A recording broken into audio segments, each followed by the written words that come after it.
Welcome to the Experience of the Soul podcast with Cynthia Alice Anderson, a weekly show helping you grow, prosper, and evolve.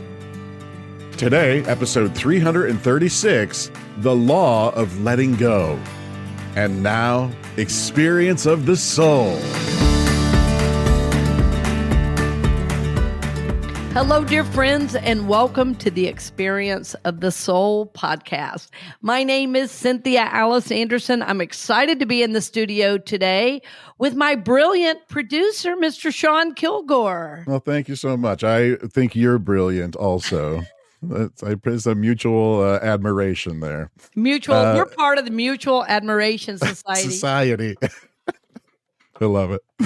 Welcome, everybody, to episode 336 of the Experience of the Soul podcast. We are in week 4 of our 7-week series on the 7 spiritual laws of release. Hopefully, you've had the opportunity to get your copy of the book. I don't know what that was. And you're following along with us where we are right now. We are on, like I said, week 4. This is the law of letting go. So today, we're talking about releasing what is weighing us down. And boy, do we need some of that. And me and Sean had a 30-minute touch-in before we started. Yeah, I feel like I should have paid you for a session there. No. No, we both shared. And you're not wrong. And, we're all on this journey. And friends, one of the things I pride myself about the show is we do try to be authentic. We also want to bring you a show and not have this be our therapy session. That said, today is so important. And all of these laws, of course, you're learning. It's why it's called 7 spiritual laws of release. It's always a different level of release. And I just want to say to you, practice the law. Trust me on this because it will help. And interestingly, the people that we're going to shout out to today are big followers, and they do this work, and it makes me so happy that we've had been doing shout outs again to say hi to our friends that are joining us online and listening to the show. Absolutely. So today we are shouting out to a loyal follower on Facebook and good friend, Susan Albers. Susan is the best. Susan's been so important to me, and she and her husband, and even the kids. I mean, last show I was talking about the giveaway, and I remember 20 years ago, 25 years ago, when their son needed a camera for a class, and I gave him my Canon AE1 program for him to use. So it's really funny. Susan, thank you for listening. I love you and your whole family, and I'm delighted and blessed that we're still connected. Susan lives in Kansas with her family, and beautiful, beautiful soul. Awesome. And I was very excited to see this when I was looking at last week's downloads, but Groveland, Florida, which is the neighboring town to where I am. But we had a couple of downloads in Groveland last week, which I thought was very cool. So shout out to Groveland, Florida. Hey, I can see you. I can see you from here. I can see you from my way. I can see Russia from my house. Remember that? Well, yes, exactly. Well, it's so funny because that great Mexican restaurant in Groveland. I've stopped in there many times and I've gotten to know people. I just wonder who it is listening from there. If you're listening again, let me know. But yeah, Groveland's a cool area and a real diverse area, a hardworking area. And I always feel really good going through there. It's got kind of one of those old Florida feels. And yeah, me too. That's one of the things I loved about driving out to Unity North Tampa. They would take me through Groveland. And yeah, such a great drive. And all of this, development that's happening in Claremont, you see it starting to make its way out there. But, I know, there's different, mixed feelings on development and all it's that. Good and but bad. what's happening is, I love how they're holding on to the old charm, though. Like in some of the places in the downtown areas, they're not making these high rises. They're making it sort of look old and making it blend in. At least what's happening here. So. Well, and then there's that flower shop too. I can't remember the name of it. That's in that old gas station and stuff, or as we call that, a fill-in station. Fill-in station, yeah. When you're honoring the past while moving forward, I think that's a beautiful thing. Yeah. Wow, that's a perfect segue, Sean. You didn't even mean to do that. I didn't. Sean is. By the way, Sean, just from hanging out with you. Somebody quoted you for the first time in a class. Something spiritual you said. Yes. Oh, really? I'll get back to you later about what that was. But yeah, that's cool. I was like, look at that now. Sean's stepping up. Very nice. Oh, that's exciting. Yeah. Well, with that, you got quoted. Yeah, I'm gonna have to make a meme out of it. Start quoting yourself, and that is by me. Yeah. You know who said that? Me. No. With that, friends, let's go ahead and jump into this. So the law of letting go, of course, we know this is not always easy, no matter how much we meditate, no matter how much we try to do the work. I mean, sometimes things come up and it makes it very, very difficult to let things go. But that's what we're here to talk about today. So welcome officially to episode 336, week 4 of our 7 spiritual laws of release, the law of letting go. Yeah. Friends, I got real deep as Sean was talking about it because I had remembered several of the stories in this chapter. And people who've known me for a long time, when they read this book, said, I love how I got to hear some of these stories in depth that I'd heard you touch on over the years. And this story is, or rather, this chapter has a number of stories. And it's a really profound law. The law of letting go is really about releasing on the emotional level. You know, last week was more about the physical, working with your home, with things that you might want to release, you know, to minimize the drag on your energy so that, you know, you could be more fully flow and grow more easily.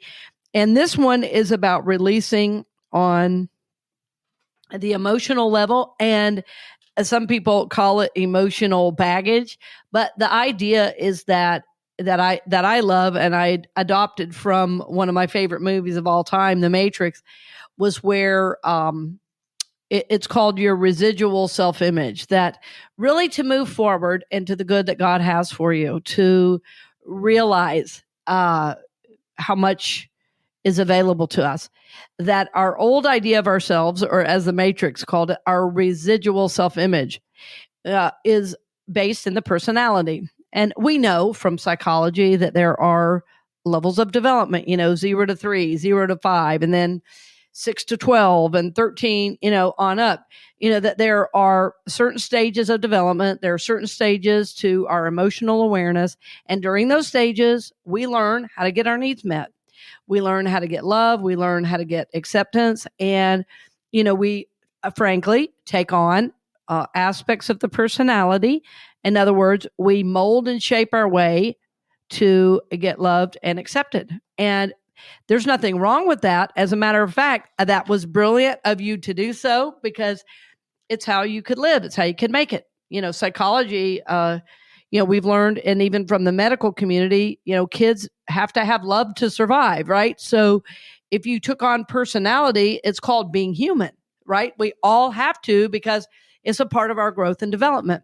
But what we learn is that as we grow and develop, you know, as we mature in age, if we keep acting like we're 3 years old, 5 years old, 8 years old, and we're 35 and 40 years old, we're going to have a problem. Because you can't solve adult problems with a kid emotional awareness. And so what happens is that sometimes as we age, if we're not doing the emotional work, we have to consciously start doing it, which is what this chapter is about, is really getting clear about, wow, you know, if I'm a soul and I'm more than my personality, how do I, or how am I meant to walk through the world? How am I meant to walk through the world? Am I meant to live from this personality self that got developed, or is there more to me? Is there more to me? And of course, I love to say always that if you're listening, I want you to know my belief, my awareness is that God loves you, that God's will for you is good, that there is enough for you, that it doesn't matter if you're old or young, gay or straight, black or white, Asian, Mexican, American, it does not matter if you're Russian, if you're Chinese, if you're Ukrainian. It does not matter. God loves you. No matter what. You cannot get out of that. God simply loves you. And yes, God loves you as you are, but that doesn't preclude the need to grow, because we see everything around us in nature grows. It's normal to grow. We see it in our physical bodies, how we grow. We don't stay a baby, we grow and mature. We go from crying and having to be held to crawling to walking to speaking to singing to dancing, some of us, to developing things, to drawing, to, creating. So it's very, very normal to want to grow. And what we learn over time, and psychology's helped us with this. Our study of spiritual things and the Bible has helped us with this. Study of the Eastern teaching has helped us. We have learned that if we hold on to our original self-image, that it is limiting what God can do. It's that simple. If we are holding on to the past as if the past is happening now, we're not living in the present. We're living in the past. And as I said last week when we were talking about things around our home, one of the reasons we were releasing things from the home is that they reminded us of a past or a painful past. Or maybe there were things even that we loved, but that it was time to go to somebody else, right? And so we realize as we free this up physically, now it's time to go a little bit deeper and do the emotional work. So it's like, what am I holding on to in terms of my self-image? And I want to give you a couple examples of how that can look. Even though I've always loved God and I've always been in ministry of some sort, I did have a career as a musician. I was a player, a percussionist, and I was a conductor. I conducted a youth orchestra. I did kids camps, for music. I taught private lessons. I even for a while did music retail where I worked with teachers and players from all over. And, I loved my life then. And when I finally decided to go to ministerial school, I kept moving around, my music scores. I had studied scores and you can't imagine the music I had. I mean, just trunks of music, of recordings of, And when I moved to Orlando, it wasn't until I moved to Orlando in 2007. Was it 2007? I believe I had all these scores and I had my old, a baton with me, and I'd just done all this release work because I was releasing my life as a musician. Now, even though I'd already gone to ministerial school, even at the beginning, right before ministerial school, I was still playing and teaching, even in Kansas City. So for a year, I played with Unity Village and the band and stuff like that. So, I had still continued some of my music career. So I hadn't made the shift from musician to minister. And after I moved here and I was looking at these scores and I had done this a big process of release, and it was using Jane Elizabeth Hart's 7 Steps. And as I got done with the release, it was releasing my image as a musician. And I knew I would always have music, and I do, but I felt like I was still viewing myself as a full-time musician, and I wasn't fully owning my identity that I was moving into. Now, it wasn't about taking on the mantle of minister, but it was about being present to where I was serving. It was about being present to my soul and being more than what I had been. Even though being a musician is wonderful and fabulous, it was not the arena I was moving into, and I wanted to be fully aware. And so I was trying to let go of my residual self-image of that self that I had been very, very attached to. I loved the musical world. I grew up in music. I loved conducting most of all. And even today, I miss it still. I still really miss it. But as I moved, and I had just finished this, release process, and I was looking at my musical scores. The scores are the books that have all the parts that all the orchestra plays. I had Dvorak, I had Mozart, I had Stravinsky. I mean, just all these scores. And I had this special baton I had used. And I got to my first church in Orlando, and the son of one of our members was a musician. And he was feeling really guided to conduct. And so in my prayer time, this is in my first year in Orlando, I was really guided. Those scores and your baton go to this young man. And I gave them to him. And first I had to do the release on the emotional before I was ready, in this case, to give those away. And interestingly, I ran into him about 4 years ago, and he said, "Look what I'm using." And he still had that baton. So I knew I'd given it to the right person, and I knew that he was blessed by it. And I also knew me doing that helped me further release my attachment to my residual self-image, that old self-image. So it doesn't mean, when I talk about releasing the past and letting go, it doesn't mean that self was bad. As a matter of fact, I love that self, but it was about that being my identity. I think I'm probably a better musician now that I'm less attached to that identity because I just love music in a different way. And I emulated people I loved and adored as a musician. And that really helped me for a long time. But it was time to move into my calling and my authentic self.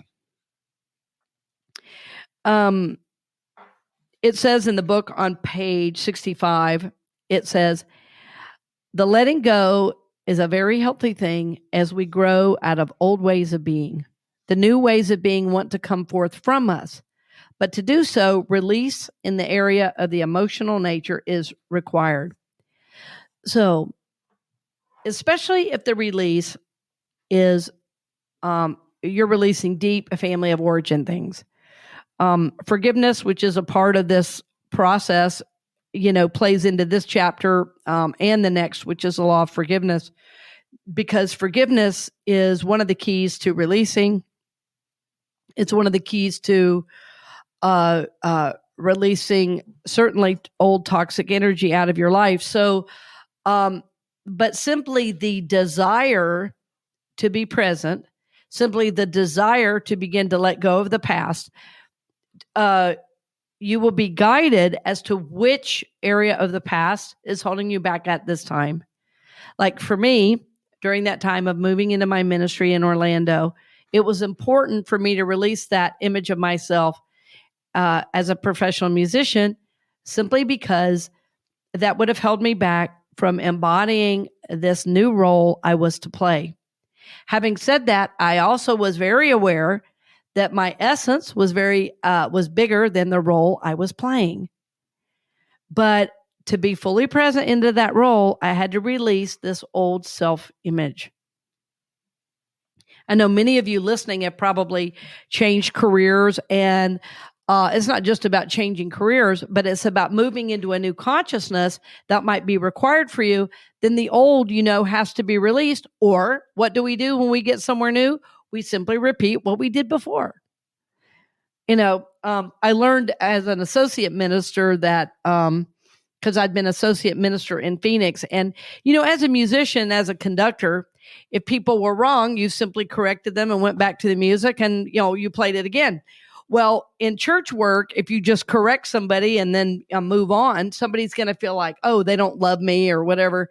And I had to learn as a minister, you handle problems a little bit differently than I did as a conductor and as a musician.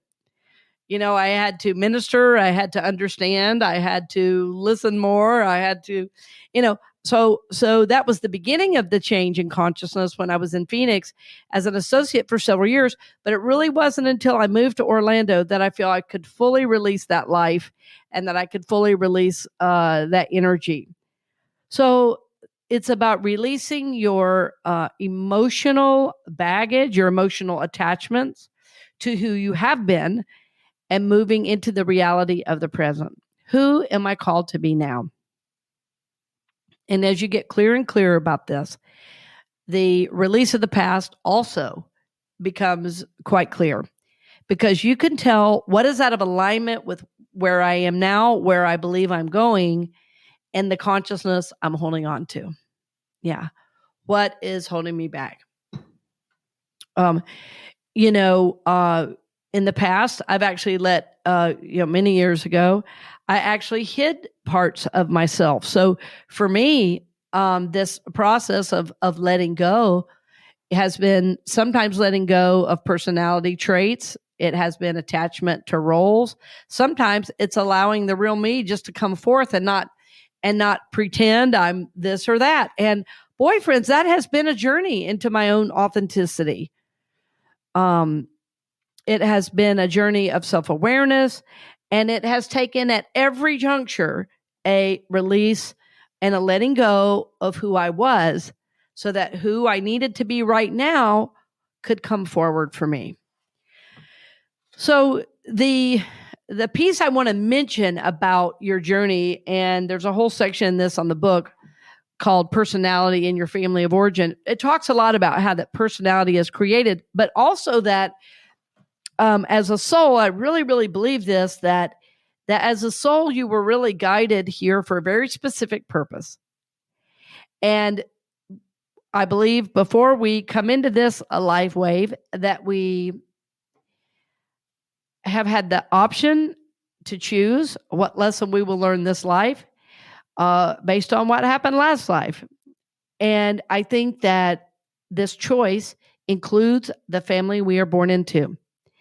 And even when those family of origin situations are very, very difficult, what I know is that there was some soul choice played in it, and that as we grow and evolve, even though many of those players were difficult, they actually are the kind of pressure points that help us grow past what we move into. And so if your childhood was very, very good, that's wonderful. That's what you needed this lifetime. If your childhood was very, very difficult, that's what you needed this lifetime to grow the next level. That said, I would never be happy or glad for anybody having a tough situation, nor would I minimize it. There are things in my childhood I would not want anyone to ever experience. There was also a lot of love in my childhood. So like most of us, there was a lot of different things going on at one time. Some of us were neglected. Some of us were abused. I would not want that for any of us. And yet, as a result, what has happened? We've grown, we've evolved, we've expanded who we are. We have moved past it. So part of the spiritual journey is being able to see, honor, acknowledge, and even rise above where we have come from. Part of the letting go is doing just that. It is letting go of the attitudes, the beliefs that have guided our journey. So sometimes it's going to take therapeutic work, might take spiritual counseling with someone like me, although my schedule is full right now, but it might be that type of counseling. It might be that you need to do a process of release and forgiveness to help you forgive those parts so that you can let them go. See, when wrong has been done and a hurt is created, we hold on to that hurt and we get mad and we get angry and we want to just, and that feeling, that need to, is a holding on. It is an emotional reality, and it is not an openness to heal, right? It's like we're holding on to the hurt and we hang on to the anger. And so what we're seeking to do is see, why is that anger there? Look under it, open it up, release the anger so that we can move forward. And this is my hope. This is my goal for my life. This is my hope for you in your life, that as you see things from the past, you decide and say, I am ready to let go of this fear. I am ready to let go of this anger. I want to move into the good God has for me, and I am willing to let go. I am willing to let go. Were you going to say something there, Sean?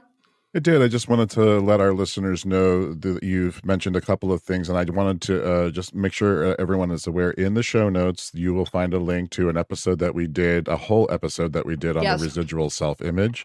So that link will be in the show notes, as well as something else that you mentioned that I thought probably is going to be a good companion book or complementary text is the Jane Elizabeth book, 7 Steps for Successful Life Transitions. Right. Yeah, it's actually a free process you can get on our website.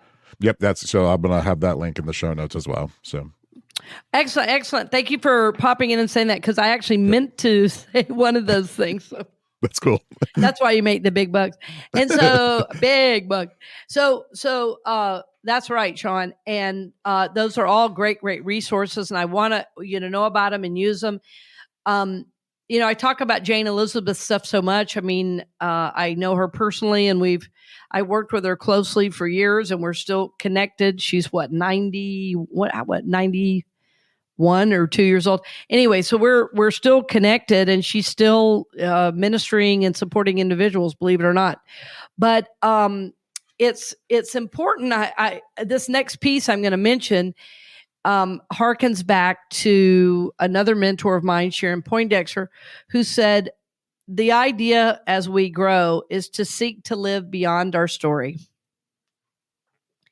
I seek to live beyond my story. And that means that rather than telling everybody what happened to me, we want to simply move into who we are now.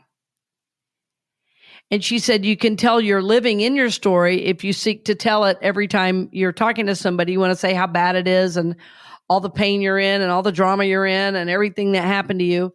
That's how you know you're living in the story. And to seek to live beyond your story doesn't mean we're in denial. It simply means we've dealt with the past and we now seek to live beyond the story. In other words, I am more than what happened to me. I am more than what happened to me. I seek to live beyond my story. I am more than what happened to me. I seek to live beyond my story. And so, as you grow, as you evolve, you're going to see parts of your story that you used to think about all the time. They're so far back there, they kind of exist like as a vague memory. When before they were right here up front, you always wanted to look at it and get in it and talk about it and process it.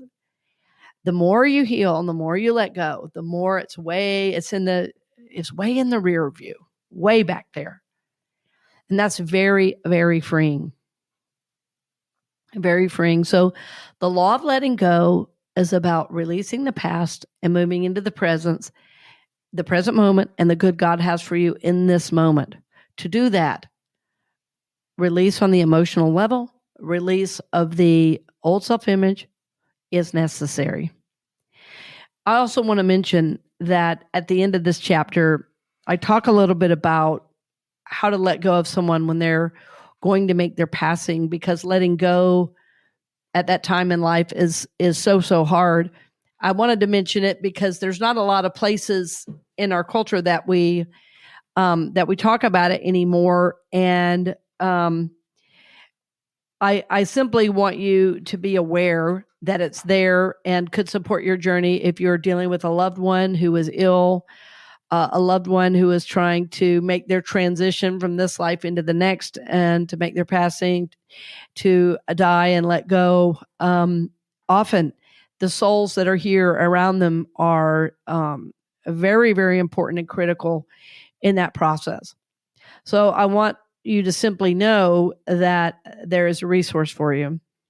And I don't know why I'm feeling so guided to say it, but even in the book, I mentioned there's 3 statements everyone wants to hear before they pass. I know this from experience. I know this from working with the dying when I was a chaplain in the hospital. I know it from working with hospice nurses and doctors over the years that have taught me so much. I've learned it from hospice volunteers and chaplains. And it's 3 phrases, and it's so simple. If someone is trying to let go of this life into the next, it's I love you, I forgive you, and it's okay to go. I love you, I forgive you, and it's okay to go.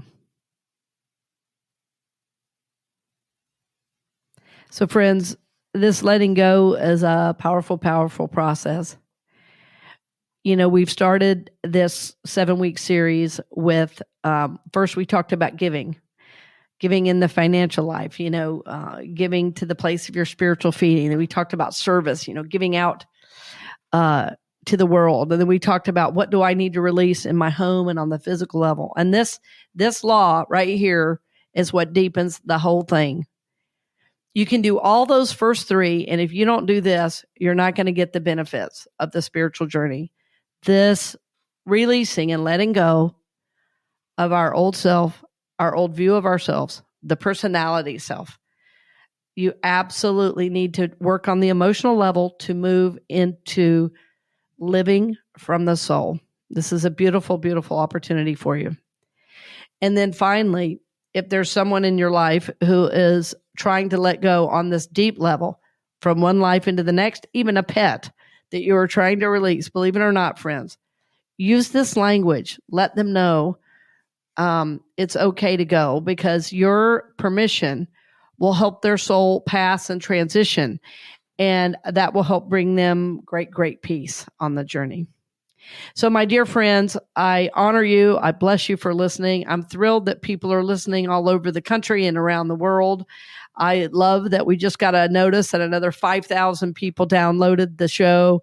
And we're just honored to bring you these messages. And my hope is that you'll really listen deeply, that you'll follow these principles, and you will see for yourself how life becomes full of more joy, of more hope, of more peace, of more freedom for you as you live from the soul. So, dear friends, thank you for joining us today. As always, I look forward to seeing you next week, and blessings on the journey. We hope you've enjoyed this episode of the Experience of the Soul podcast with Cynthia Alice Anderson, helping you grow, prosper, and evolve. This podcast is made possible because of listeners and viewers just like you. If you would like to support the podcast with your tax-deductible contribution on an ongoing basis or through a one-time gift, head on over to experienceofthesoul.com/support. The Experience of the Soul podcast is copyright 2024 Cynthia Alice Anderson, all rights reserved, and is produced by Sean Kilgore.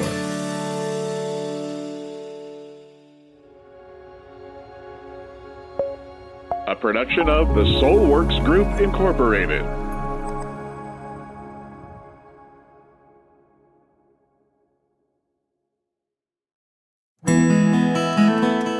Hey friends, Sean here, your Experience of the Soul producer. I want to take a moment to tell you about something truly exciting. The Soulworks online community, created by your host, Cynthia Alice Anderson, and available on the Mighty Networks app. If you're looking for a place where you can explore your spiritual path, connect with others, and grow in a meaningful way, then this is for you. Soulworks is so much more than an online community. It's a safe, inclusive space for spiritual exploration, self-discovery, and personal transformation.